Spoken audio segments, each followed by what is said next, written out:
Welcome to episode 5 of the J Morton podcast, where we explore some of my own and my guests' life adventures and experiences. For this episode of 7 that touch on the mindset strategy I explored in my recent book, Soldier, we're discussing the subject of intelligence, with some deep insights from my special guest, Tim Howell. Tim jumps from anything he can: buildings, mountains, bridges and antennas. He is a pioneer in base jumping, with around 800 jumps to his name and numerous first descents.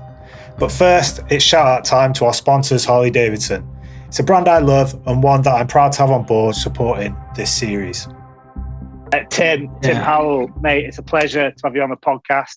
How's it going? How are you? Yeah, all good. Thanks so much for having me, man. Just got back from a trip. So it's, now... Where was the trip? Kyrgyzstan. I was close to saying Kazakhstan. I kept on getting them confused to a point. Borat. That's where Borat lives, right? Kazakhstan. Yeah, exactly. But back from Kyrgyzstan for 3 weeks, trying some new ascents, and it was really successful. Really good bunch of people. But what's it like out in Kurdistan? Sorry, what's it like out in Kurdistan?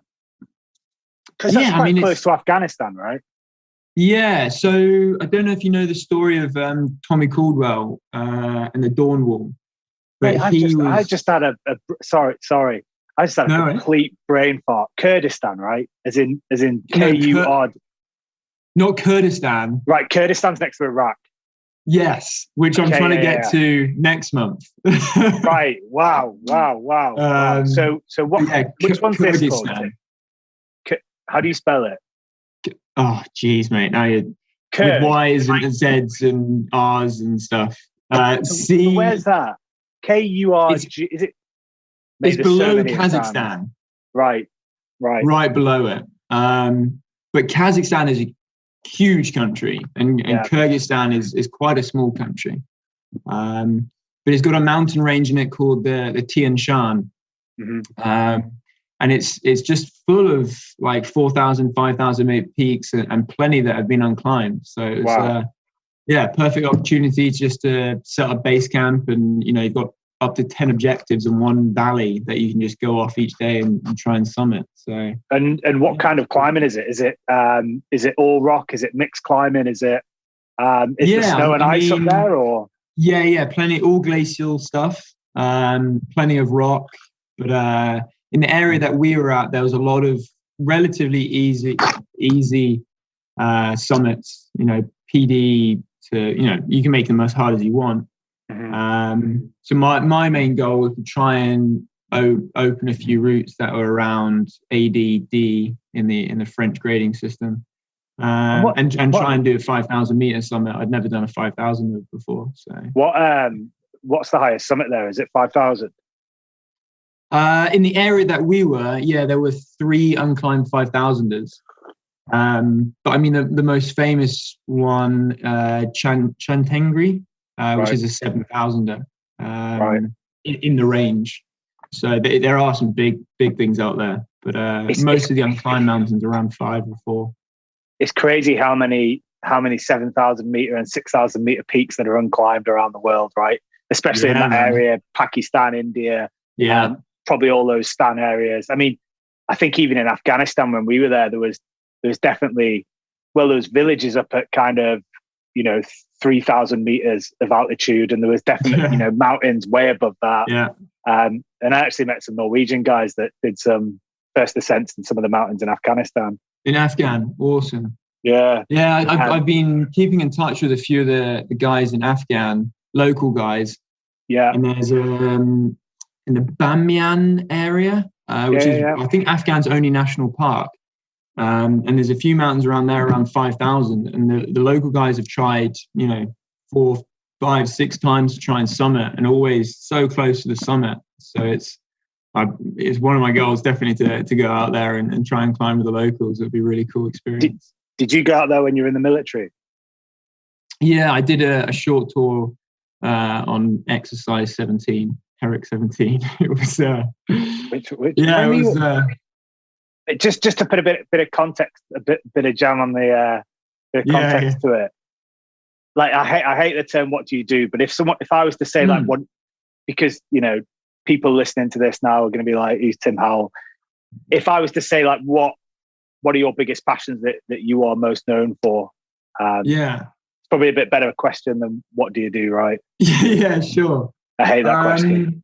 So I left the military 3 years ago now, with a sole intention of just being self-employed and doing what I want to do when I want to do it. You know, because I was missing so many opportunities when I was in the military. So now I kind of spend all of my free time climbing up mountains and jumping off them. Really, I think is the easiest way to explain it. But you know, I'm not an extraordinary alpinist or anything, but I try and push myself comfortably within the grade that I can climb. You know, one of the main things that I'm trying to do at the moment is climb the 6 great north faces of the Alps and then wingsuit off them. Wow. So it's like the north face of the Eiger, Pisbadil, Matterhorn, Walker Spur, Treishim, and the Drew. So I've done 4 out of 6 of them. So still waiting for the weather window for the last 2. Have you jumped off them as well, or just climbed them? Yeah, exactly. Yeah. So it doesn't always happen on the same day because of the weather conditions that you need for climbing and the weather conditions you need for jumping. But yeah, I've jumped 4 out of 6 of them.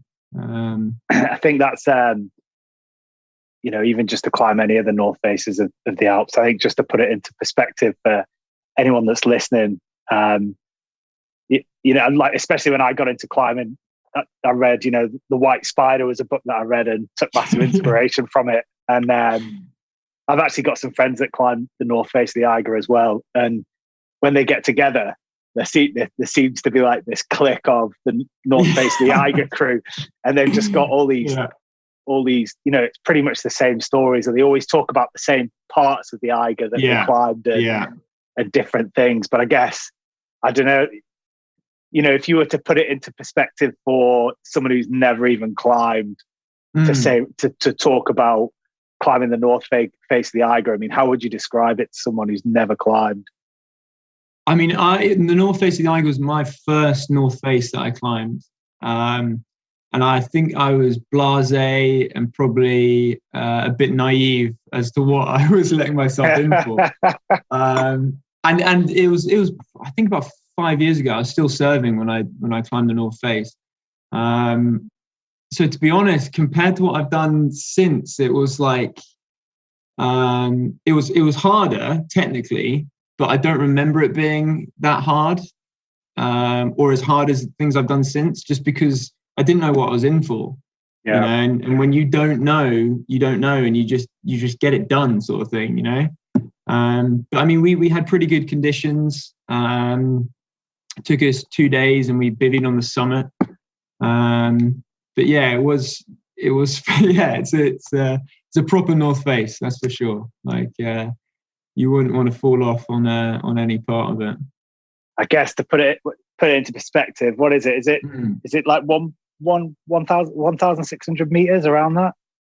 I think the it's actual face itself. 1-2 of climbing. Because you come out of the train station, don't count, right? Exactly. Yeah. Don't count the first like easy bits. And I guess, you know, if anyone wanted to, you know, you could just YouTube North Face of the Eiger, or I actually watched, you know, Joe Simpson. Have you seen Joe Simpson's Amazon film that he did about the Eiger? No. It's actually all right. Seeing as I'm locked down in quarantine, I've took a passion to Netflix and Amazon again, and I started watching Amazon Prime. And Joe Simpson's brought out. It's decent actually. It's about White Spider, so it's about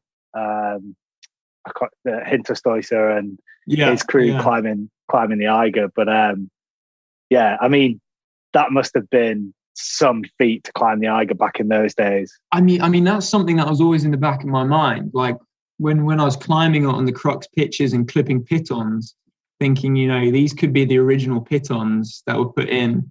And we bivvied on Death Bivvy, which is a notorious bivvy spot where the 2 guys died.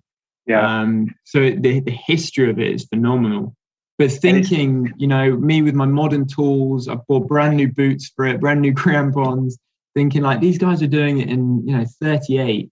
It's if they can do it back then, I think I can do it now. Sort of that was my motivation, sort of thing, Yeah, fair. 'Cause I mean, imagine the crampons back in those days, and even they weren't even double technical axes, right? Yeah. It was a single wooden axe. Yeah. And hobnail boots. And, no harness. It was just the old. What was it? It's like the twine rope or whatever it was. Like hemp rope. Hemp rope. Yeah.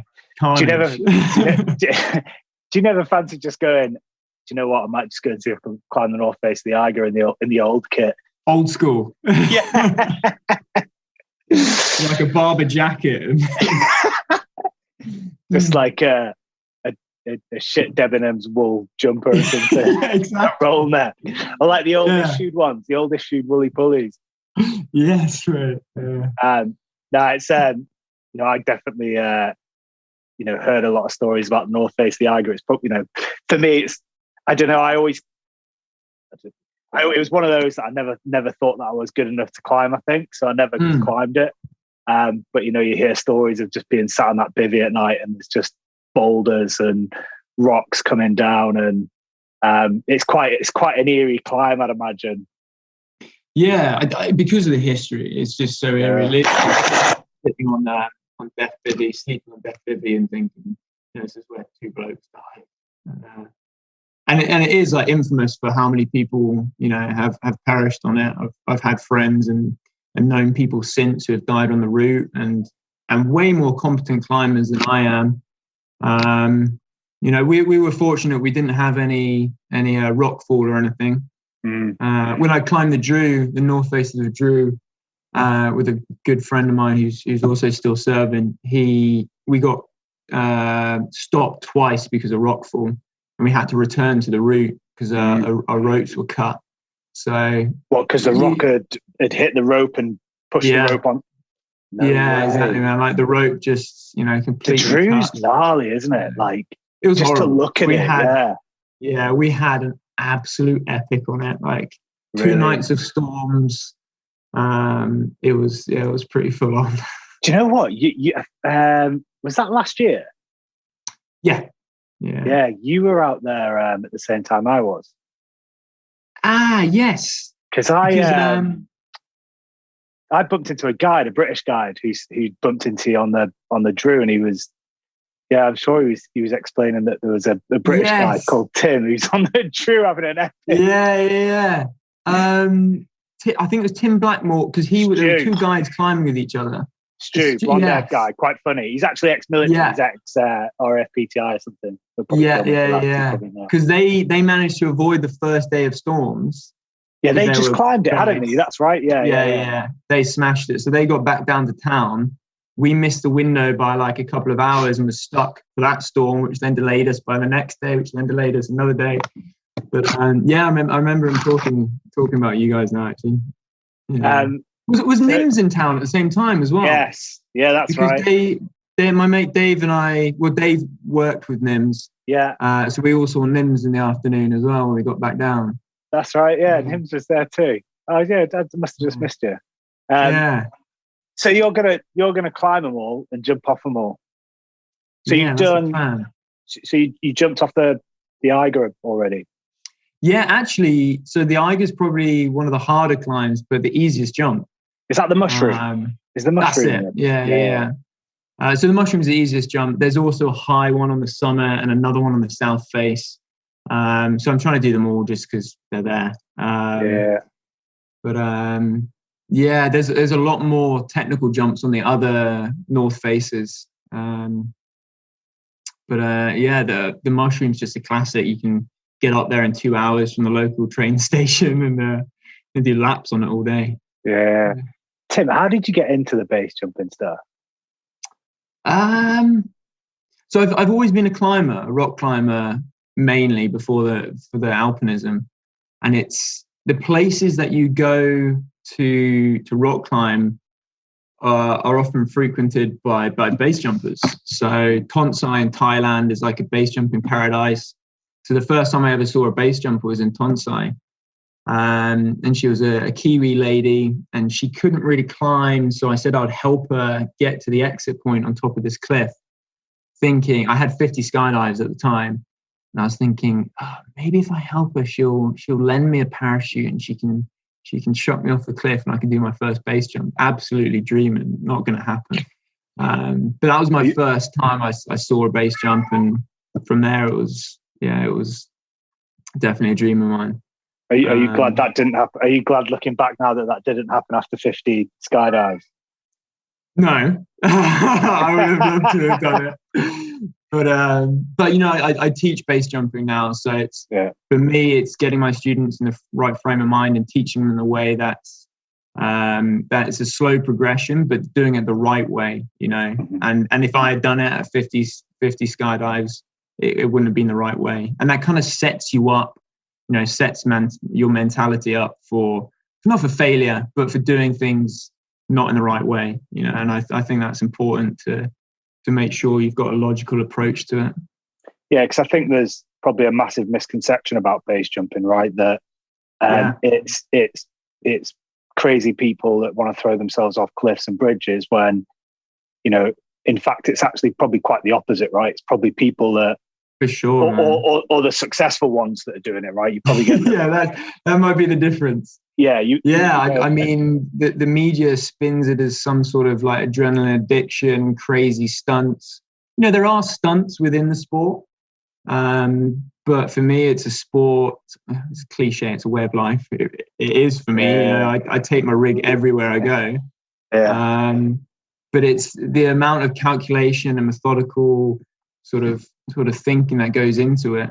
I took my parents to see my wife and I jump a couple of years ago, and they had the same sort of the idea of the sport. And when they finally saw us gearing up and talking about the jump and where we're going to land and everything like that, it changed their mind, and they were a lot more confident with it after that, because they realized how much, effort goes into the process.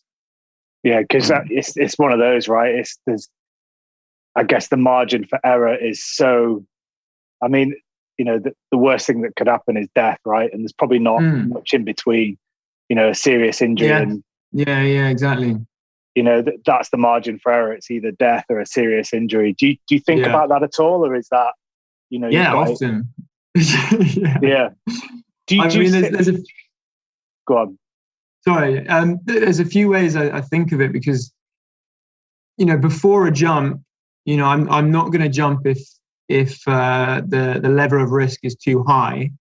But obviously in certain jumps it is very high, but I know I can, with my calculations, I know I can do it. But at the end of the day, I stand on the edge of the cliff and I think this potentially could be my last jump, but I still do it. And I think that shows like the reward that I get from it, whatever that reward is, I think is, outweighs the risk for me personally. And it's what I think base jumping is one of those things, right? That a lot of people probably would never understand. So, I mean, if you were to talk someone like how, for me, say for example, I mean, it's not that comparable, but say parachuting at nighttime, military parachuting at nighttime is probably up there as can be one of the, in black light, absolutely zero moon state. Like it's pretty sketchy, right? You're jumping out, pulling your parachute and following 20 other mentalists in the sky. And I always think like before you do something, you're way more nervous, or the feelings of nerves, right? Whatever you want to call it. It's the feeling of, right, what could go wrong? And that does play in your head, right? Because if you didn't have it in your head, then you're probably a psychopath, right? No, exactly. Up until the moment that you jump out, and then it's all quiet, right? And all that worrying and stuff just goes out your head because there's no time for it. Like, do you get the same thing with base jumping? Yeah, I mean, you think about all the different outcomes. I think there's a difference between, and I've seen it before, being worried on the exit point, the point you're shaking, and your breathing's out of control and everything, because you're thinking about all the different problems. You're like, oh, and you're not focusing. And I've seen it literally like a direct correlation between that happening and something going wrong. Or if something goes wrong, your mind's everywhere, so you can't react. Compared to standing on the exit and thinking, okay, if this does go wrong, I'm going to do this. If that happens, I'm going to land there. But you're doing it in a methodical, slow sort of manner, and you can deal with any situations that hit you. So I never want to be on the exit point, breathing heavily, mind spinning out of control. And sometimes I'll take a step back and I'll just, recompose myself, take my breathing down. And that's when I know I'm ready to react to anything that will go wrong. Do you do anything? Do you like meditate or anything, or just use breathing techniques? Or I don't have any patience, mate. I can't meditate. No, I mean breathing techniques. Like if my heart is thumping like a million miles an hour, like my wife once had like a little bit, nothing crazy, but like a bad exit, and I sort of, and I was like, okay, let me step back. I knew she was fine, but my heart was going, so I stepped back, did some breathing, and then went for it. Yeah. Because that must be weird, right? Because your wife base jumps as well. Is there like, I don't know, that must be weird going base jumping with someone that you love and you don't want to see injured. Yeah. That's another dimension to it, right? It really does. I mean, we're both like mountainous people. She's just came back from a trip to Tian Shan with me as well, so she enjoys climbing, mountaineering. So I couldn't have a relationship where my wife did anything, where she wasn't interested in the mountains, and we met through skydiving and base jumping.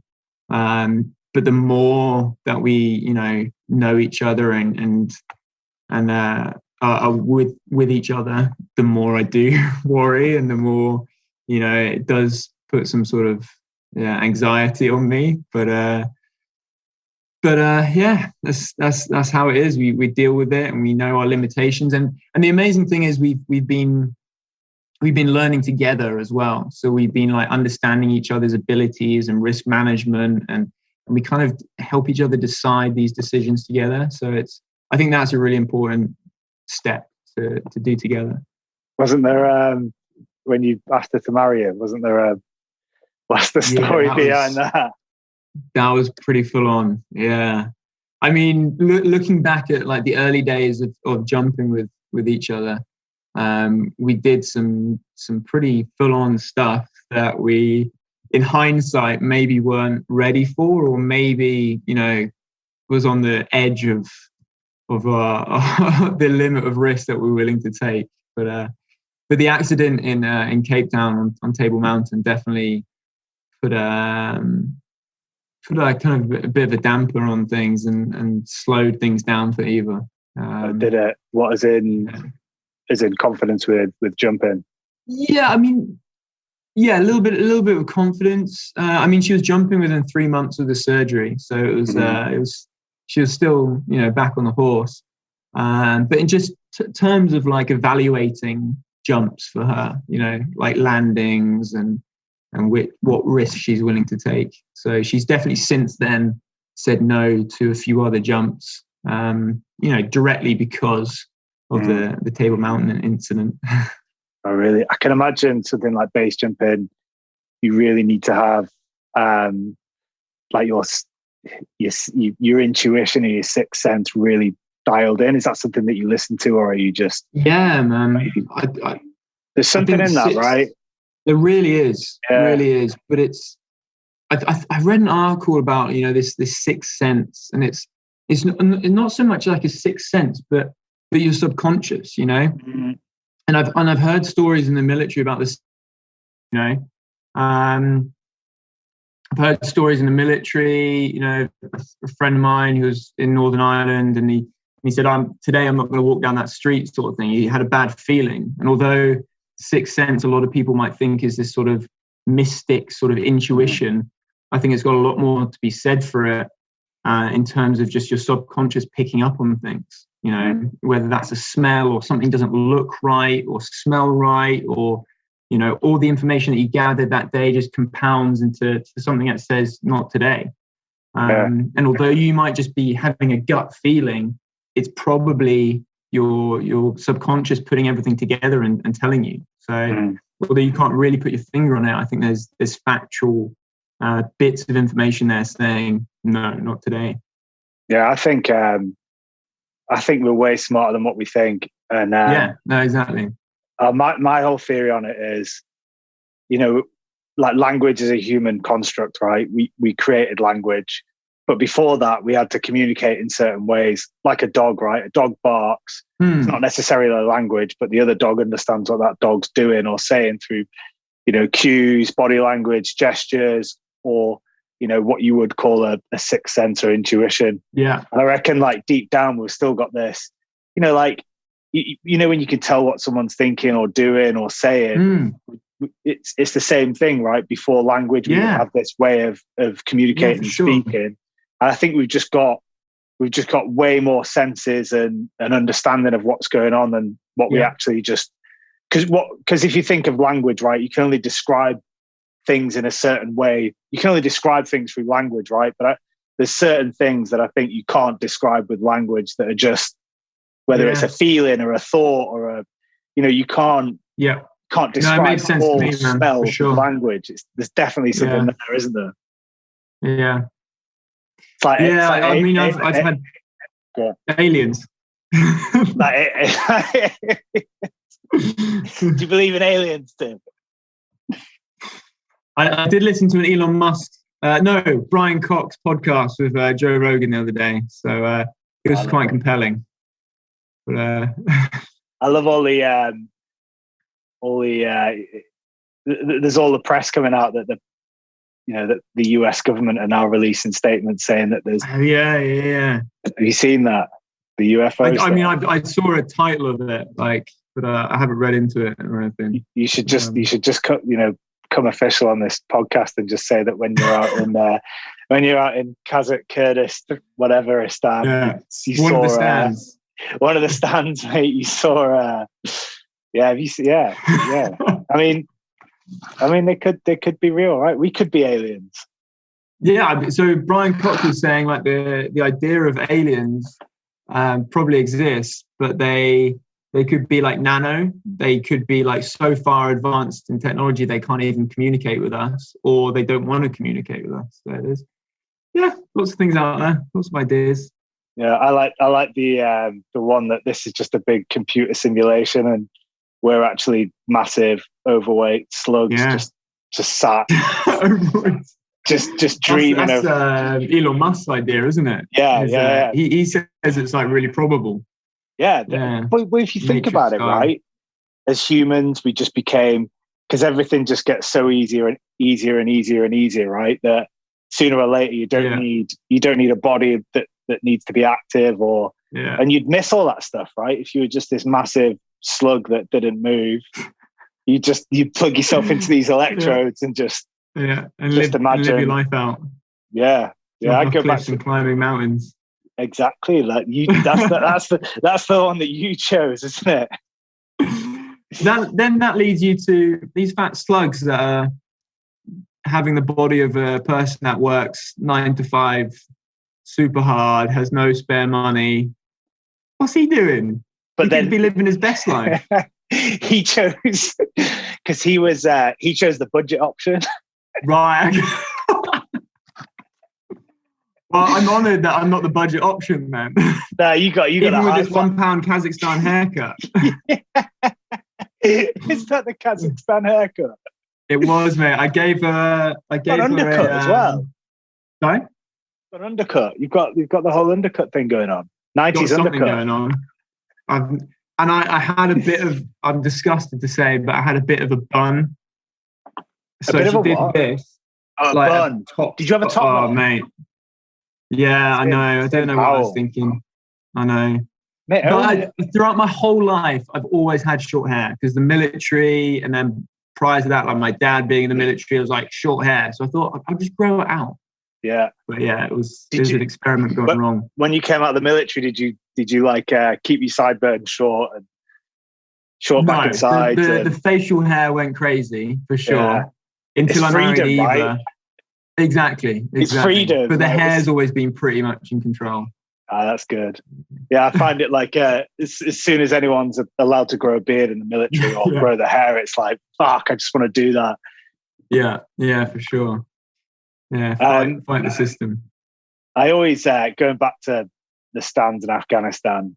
What were the people like there? I always, when I was in Afghanistan, I always, when we were first there, I could always imagine this place as being, I don't know, the people are quite friendly, right? You can always imagine the place being a tourist sometimes area. Too friendly.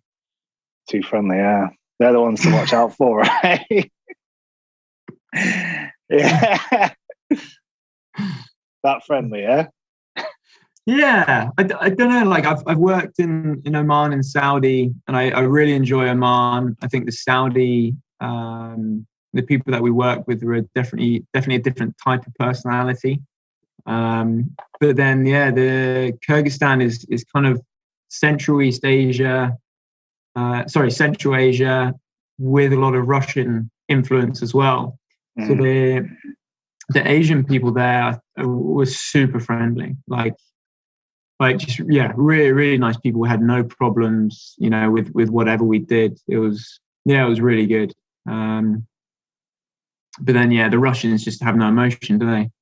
I've not met that many Russians, bizarrely, because they seem to get everywhere, don't they? We had this, I had a lot of Russian friends that are great, but just everyone that we dealt with on this trip was just like, you put the bag there, and that was it, sort of thing. Like my friends getting slapped for like putting the bag in the wrong place and stuff. It was all of it. Yeah, we had this. When I climbed Manaslu the first time. There was this Russian guy. In fact, I think it was the first time. There was this Russian guy. We were all sat in the tent just having dinner one night, and this guy just pops his head through the window. Spoke hardly any English, right? So he's putting together this pidgin English, and he's like, "Hello, do you mind? We have friend go mountain," and he's just throwing these words out at us. So we're like, mate, come in, have some food, sit down, have some, some tea and that.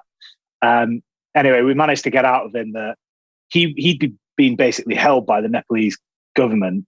God knows why, really? visa issues. Yeah. He said 3 days, right? But he flew out with a group of mates. None of his mates got held.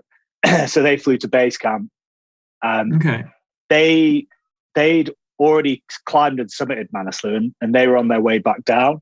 So they'd left his bag, or they'd left our bag at Camp 3 with his summit suit, with all his kit. And they went on base camp, right? So he turned up 3 days, more like 4 weeks later. Yeah, he walked into our tent, and bear in mind, there was like me, there was another ex-Special Forces guy.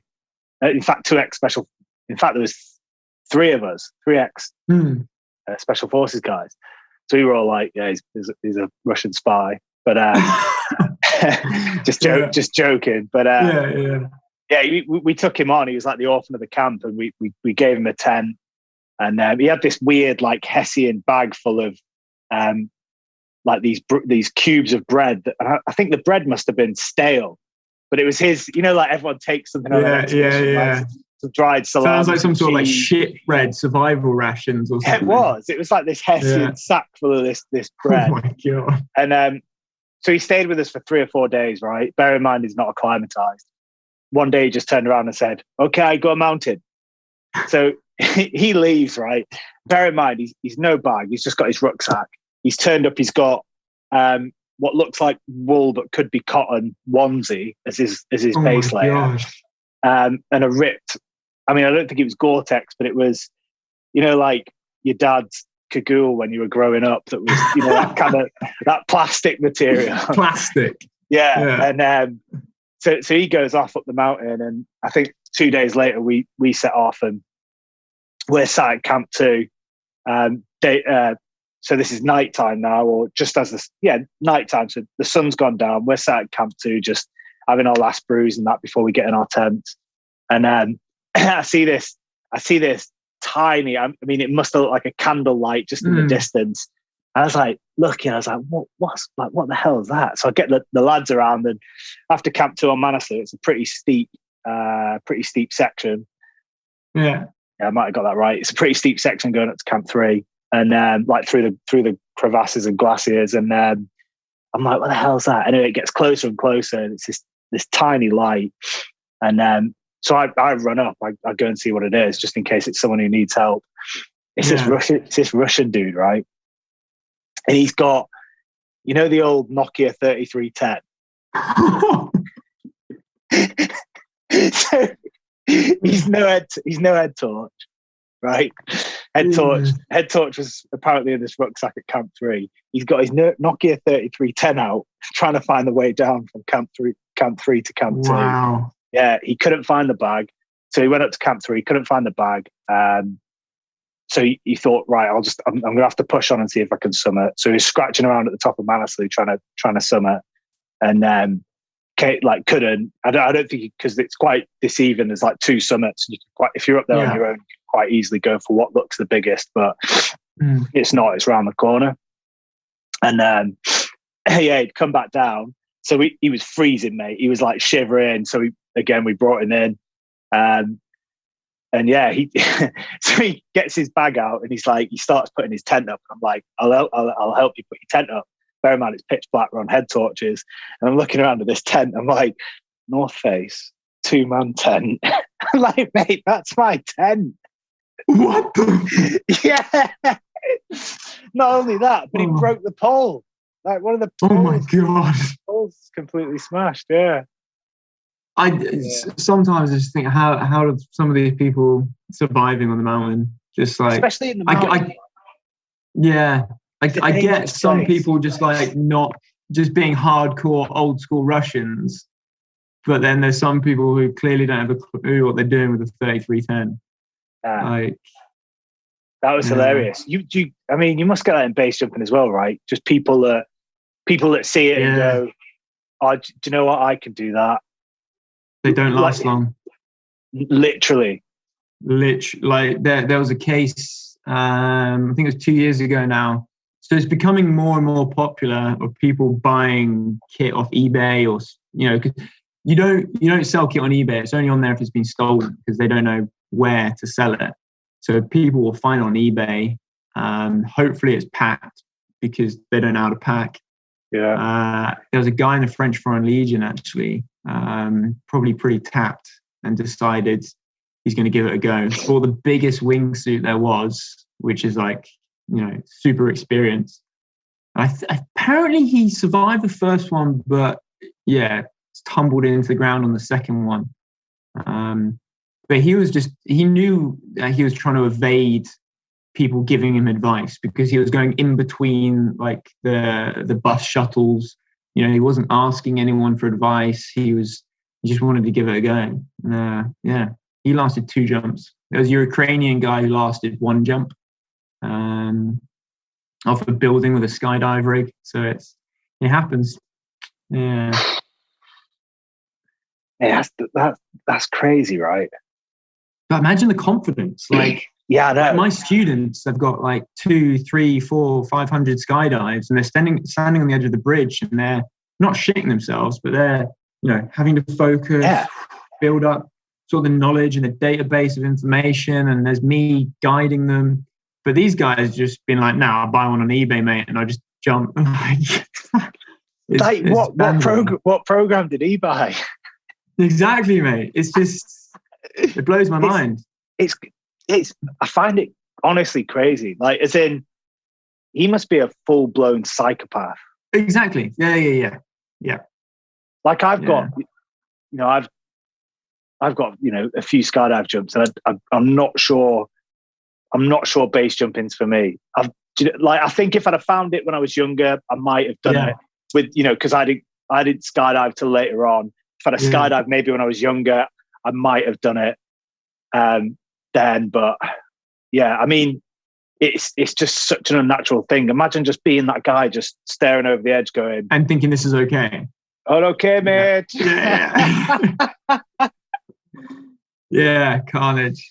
I mean, I had to change the way that I approach it, because I used to do a lot of like free ride mountain biking, where it was just like your heart's pumping, you're like, yeah, send it, jumping off roofs and stuff. And that was really just like, the worst outcome, you break a leg, collarbone, but it's all just about, yeah, got to send it. And if I took that to base jumping, I'd be broken pretty early on. I definitely had to change the way that I approached the sport.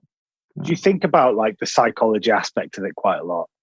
Like, do you think about, because I do a lot of like internal thinking on why I enjoy stuff and why I get kicks from stuff. And do you do a lot of that with the base jump, with you just in general? Yeah, I do. I enjoy it. I always like to think about why and how. And I often read, articles and things that might not directly apply to base, but then you can convert them to base jumping, and it clicks. It makes sense, in terms of risk management or why, or feelings and emotions and attachments to sports and things like that. But, for even things like luck, like I've got a lot to say about luck. I hate the word. Same. It's not a thing. It's not appropriate. It's luck and hope. They should be erased out of the dictionary. Yeah. It's so when I've had a few major incidents, but I've never been injured to stop me jumping the next day, sort of thing. So when I had this first incident, I hit a cliff, beachy head, kind of bounced down off this cliff. I got hung up for a millisecond. I thought, this is it, because your canopy collapses, you're hung up, and you're just going to plummet. What was the just because I know what you're talking about, but just can you describe the jump just to? Yeah, sure. Because I'm in terms of like exit and what happened and why you had a malfunction. So really popular location, beachy head, like White Cliffs over in front of it. That's UK, yeah, in the UK. So it's about, I think, 340 foot. So it's a big old cliff, especially for UK standards. So you can run off it. It's big landing, good to go. And it was group mentality, which is also another sort of psychological aspect of it. Something I've definitely thought about. Group mentality. Let's charge. Let's have a good day. So I'm doing barrel rolls, which I shouldn't be doing. You should learn them on a bridge, because a bridge is very forgiving. If your canopy opens the wrong way, you can fly under the bridge. You're safe. So barrel rolls, just a front flip or back flip, or or is it so like that? Yeah, on the other axis. Yeah. So I do that. I've not done one before. I shouldn't be doing it on a cliff. The canopy opens the wrong way, and I hit into the cliff. So at this point, I can try and kick away, turn my canopy. Don't turn it in time. The canopy hits again, and there's flint in the chalk cliffs, and my canopy catches one of the bits of flint, and it kind of stops me for a millisecond. But in that millisecond, the canopy sort of collapses. And if I was stuck up there for more than a minute, that canopy is never going to reinflate. And if it rips, or if I don't get rescued, or if it slides off this bit of flint, you're just plummeting down to the ground, and I was 100 foot up. That's game over. Yeah. But the flint cuts the canopy, so I fall off in this millisecond. The canopy's still inflated. I can turn it, and I land just in a heap of shit in the ground, but enough to me to still walk off. So that was this group mentality. People had cameras and filming stuff, and everyone's there looking at this group of people having fun.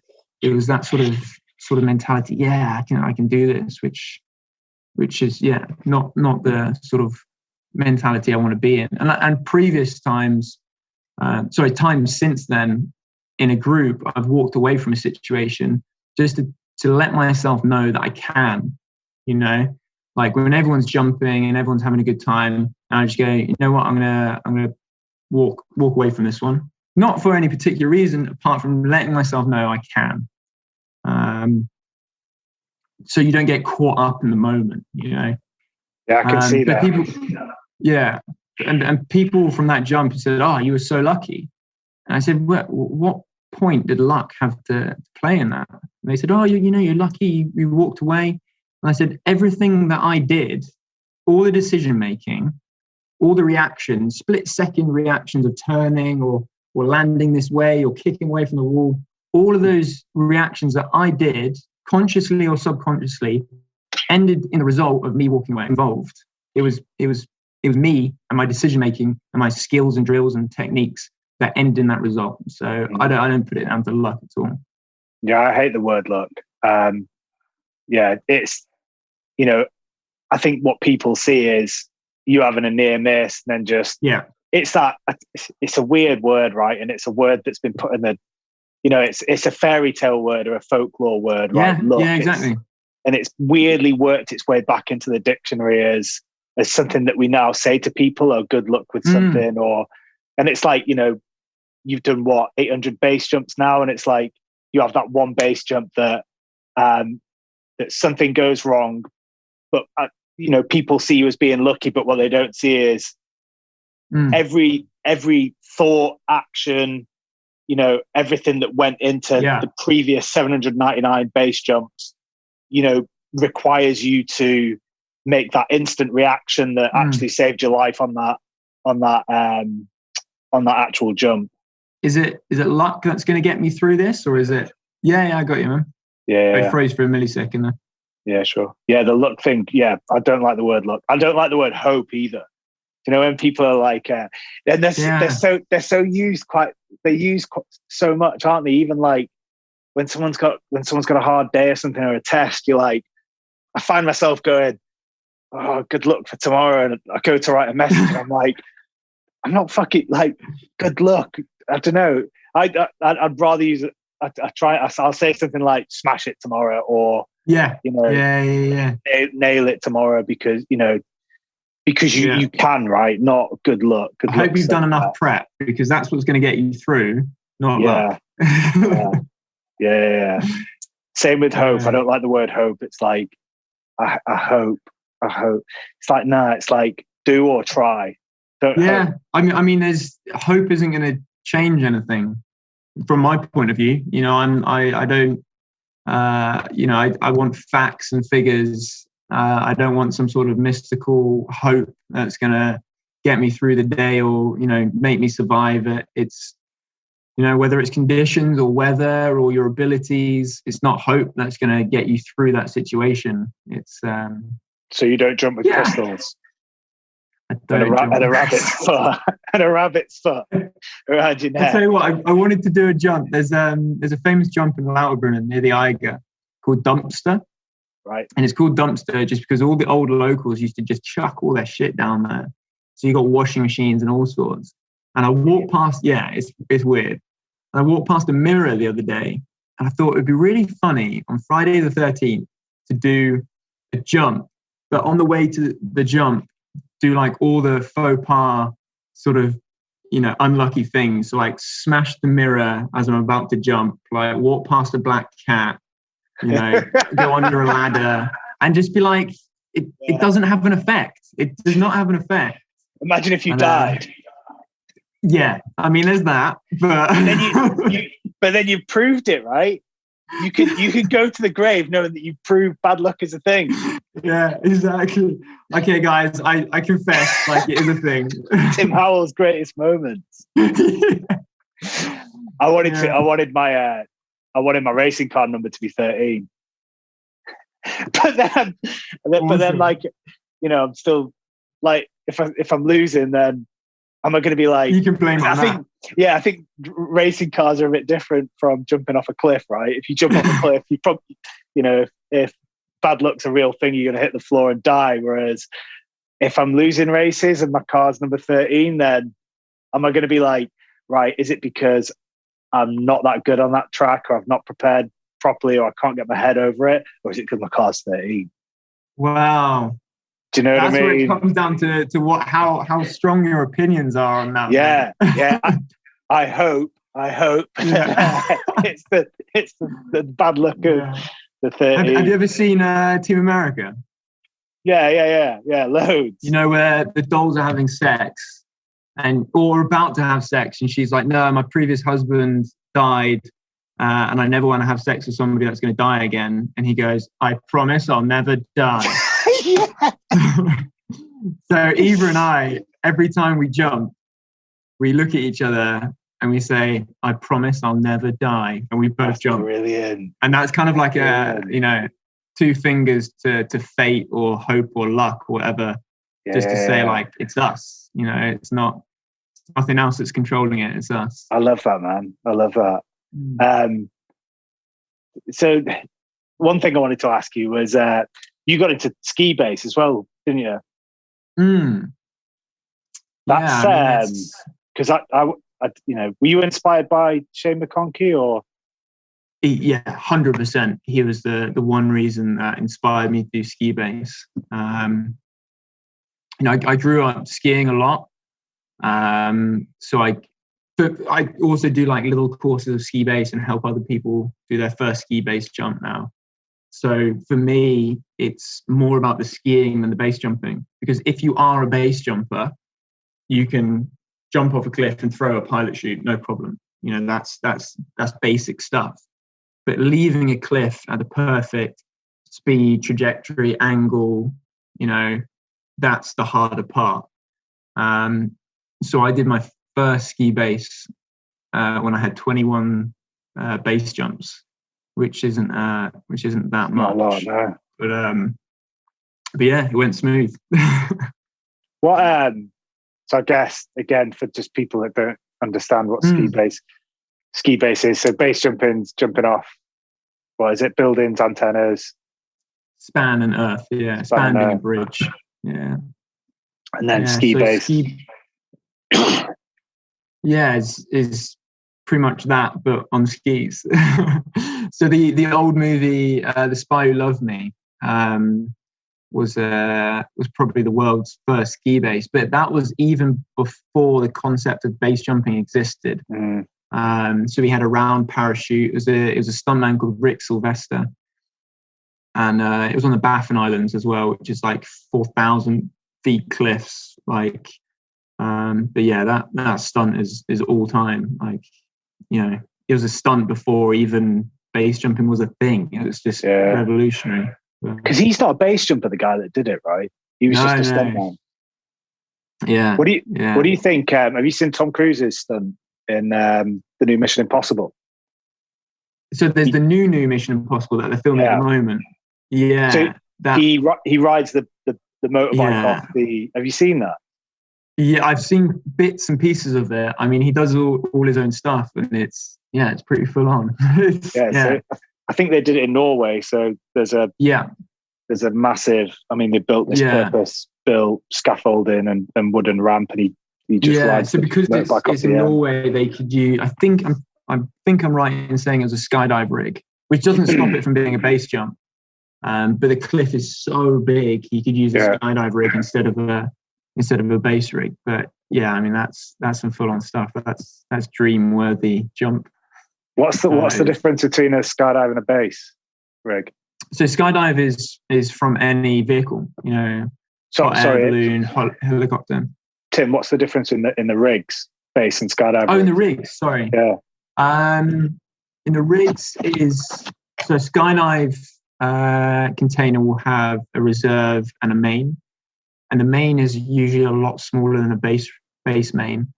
And it also have an AAD, an automatic activation device. So if you get to a certain altitude and you're unconscious or you haven't pulled your parachute yet, it'll do that for you. While a base jump is super simple, it's a container and it's a canopy and that's it. So why would he have used the skydive rig over a base jump rig for that stunt? My guesses are he had enough altitude to use a skydive canopy, and then potentially could have used a reserve if something went wrong. Maybe there was some sort of like insurance paperwork or something that said if you use a reserve. But I mean, he's really cutting it fine. If it's a 4,000 foot cliff, maybe you need 2,000 foot to deploy your main and if something went wrong, you'd need to cut away and pull your reserves straight away. Yeah, there's not much time there, is there? I guess no. what's on his side of luck, yeah, hopefully, is yeah. he's going to be exiting that cliff at a decent speed, isn't he? Yeah. So that's going to be good for his canopy deployment. Yeah, exactly. I mean, that's a really cool thing about ski base as well. Yeah. I've started. We use a little GPS module, so I've started to look into it a bit more. But if you're leaving the cliff at 40 kilometers an hour, that compensates for the first couple of seconds of free fall. So although your cliff might be smaller, you can kind of treat it like it's a bigger cliff because you're exiting with speed. Yeah, there's a lot of nerdy stuff that goes into all these things as well. I've got graphs and all sorts of I can imagine speeds and is because obviously I watched McConkie probably 10 times, well, quite a few times. Yeah, it's an amazing movie. Yeah, it's an awesome film, and anyone that's not seen it, go and watch it because it's just touching, right? He was such a character and inspiration.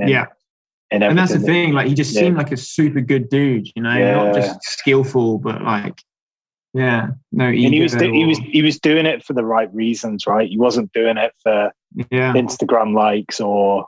I mean, Instagram wasn't a thing when he was around, but he wasn't doing it for show. He was just doing it because that's who he was, right? He loved it. Yeah. But I mean, you see that quite a bit nowadays as well. People doing it for the wrong reasons, and it's. Yeah, but the ski base does, because what, he died at the end because he couldn't get his skis off right, and he was just trying to get them off, and then the cliff. Yeah, obviously he ran out of time and air and just hit the. Do you still get rid of the skis, or are you deploying the canopy now with the skis still on? No, so he on that particular jump. Which I repeated 2 years ago, actually, the same jump that he died on. On that jump, he had a wingsuit on, which is just adding another. Only 3 people in the world have done that. And wingsuit ski base. 2 of them are dead, and one of them died doing it. Shane McConkie. So he's just adding, risk onto risk onto risk onto risk. Yeah. So for me, when I do it, I can keep the skis on. Which just leads to a beautiful landing. Like, it doesn't matter how fast you come in on that landing, it's just you can ski off. It's stunning. Yeah. Do you prefer what's your favorite out of all of them, or is it just? I can't choose. Is it like there are some people that are only wingsuit, some people that are only static line. I think she must be the only person in the world, but I've got a friend of mine, Maria, absolute legend. She only does ski base. Really? She did, like, I don't know, she was an old school jumper. She opened up stuff in China and all sorts and wingsuits early on. But she quit all that, and she loves skiing so much that every year we go out and do a few ski base together. So but for me, I love it all. Yeah, absolutely. Yeah, love the low stuff, love the wingsuiting, the exploratory stuff, opening new exits. We opened up 2 new exits in Kyrgyzstan the other day, so it's the rig comes with me everywhere. Yeah, because it's worth mentioning, like, you're a pioneer in base jumping, especially in the UK, aren't you? With you did the Ben Nevis exit, and you've done. Am I right in saying you've kind of dedicated a lot of your life to finding these firsts that have never been done before? I do enjoy the exploratory side of things. It's cool to kind of figure it all out. Yeah, I really enjoy like the exploratory, because it's taking the skill set that and taking it to the unknown. You don't know if it's possible. You don't know. If even where that jump is, like, sometimes I'll find a picture on a postcard or on Instagram or in a magazine, and like multiple times I've traveled across the world because of one photo. Wow. And often, more often than not, I've been pleasantly surprised. But yeah, because that's that intuition kicking in again.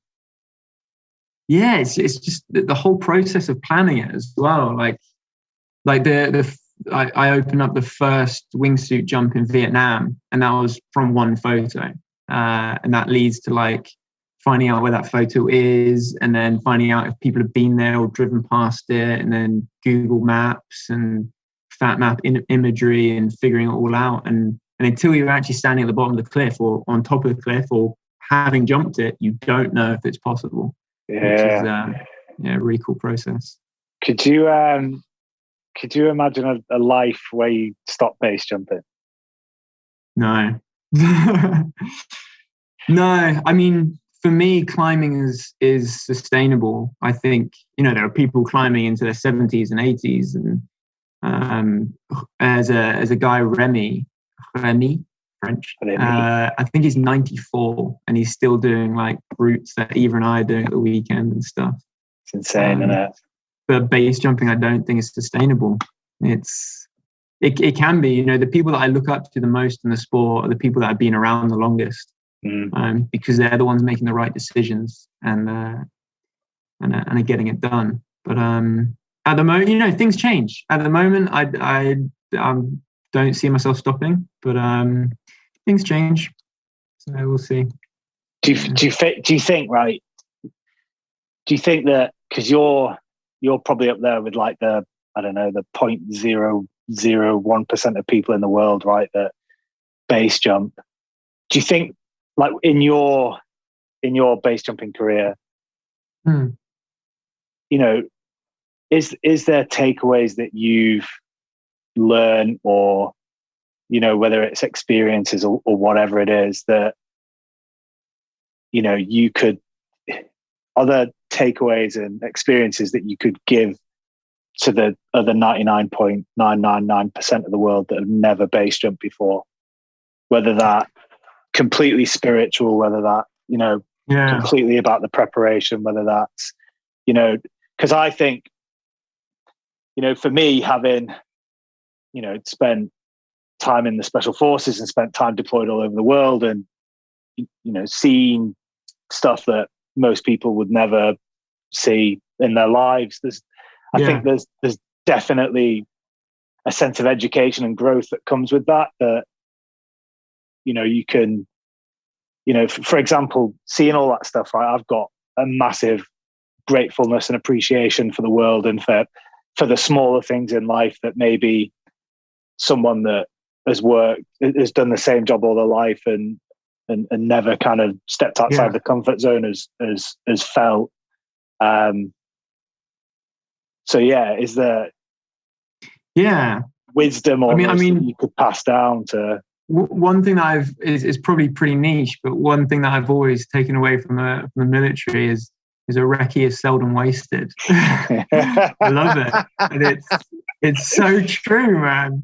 Yeah. It's so true, and it's I suppose not so niche in terms of just a recce, but everything that I do, the more time that you're standing on the edge, you're getting accustomed or acclimatized, or the more that you know about your subject.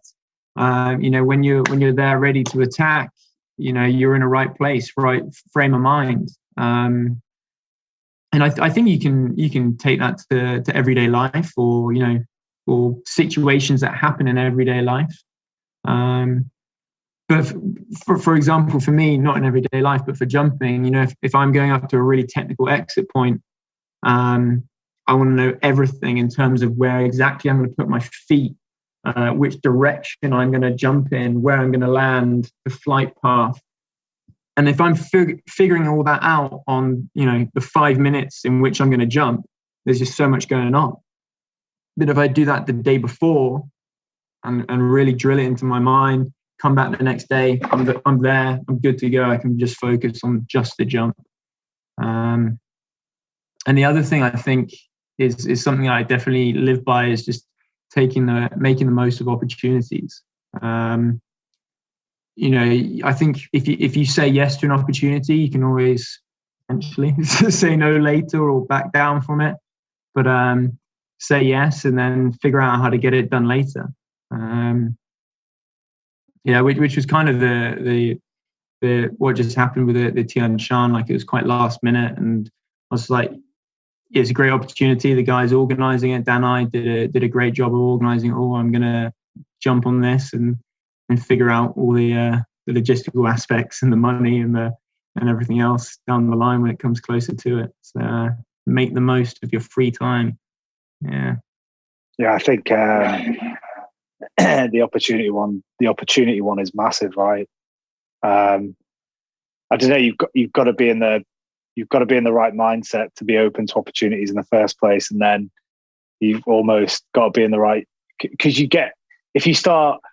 I find the more opportunities come around all the time, right? But you might not necessarily spot them, because it might just be you going, "Yeah, oh mate, that sounds like an awesome trip. I'd like, I've got time. Why don't I come?" Or, the opportunity is not necessarily someone coming up to you and going, that's "Hey true. Tim, Yeah, do you want to come and do this?" You've got to be in the right frame of mind to see him, and I found that, like, I think, for example, you wouldn't be here, right, if you hadn't taken opportunity and seized it. Yeah, and then I think finally, just the word proactive.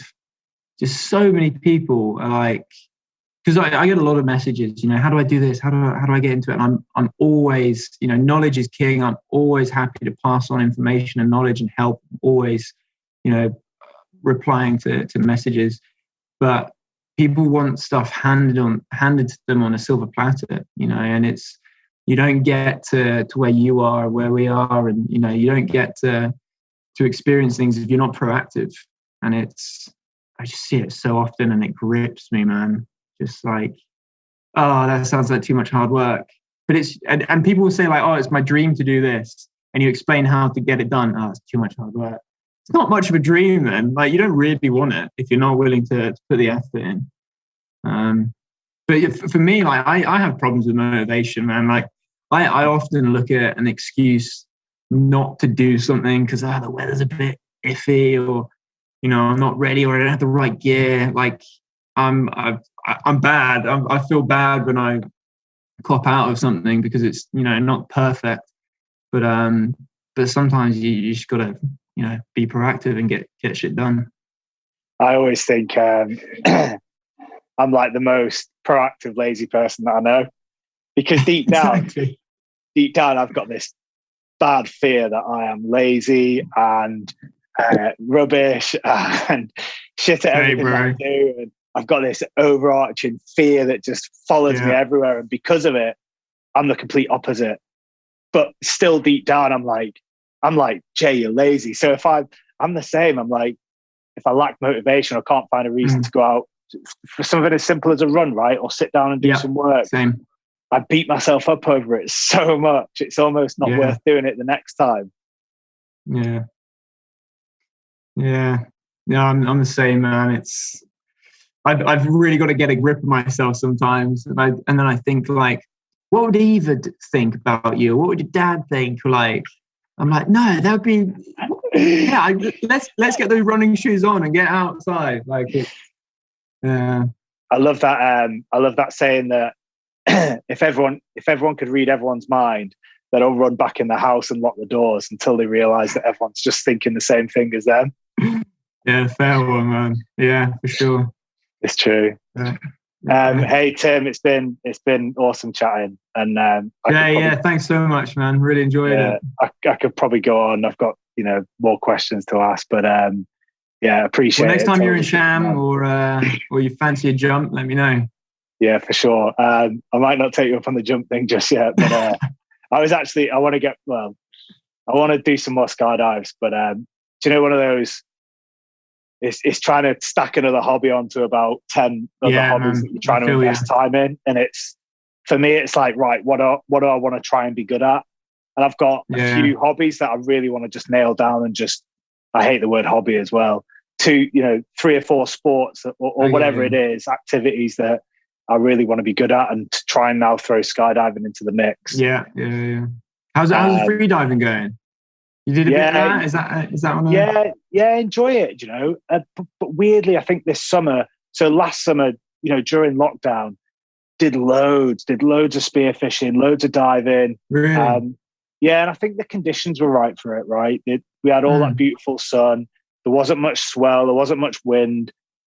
So, we were having week after week after week of just beautiful blue oceans. So awesome. Loads of time to get it done. And, this season I've put my dive kit on once. I free dived in Bali, and then, I've free dived in the UK once this year. I don't know. It's weird. I've just not found. I don't know what it is.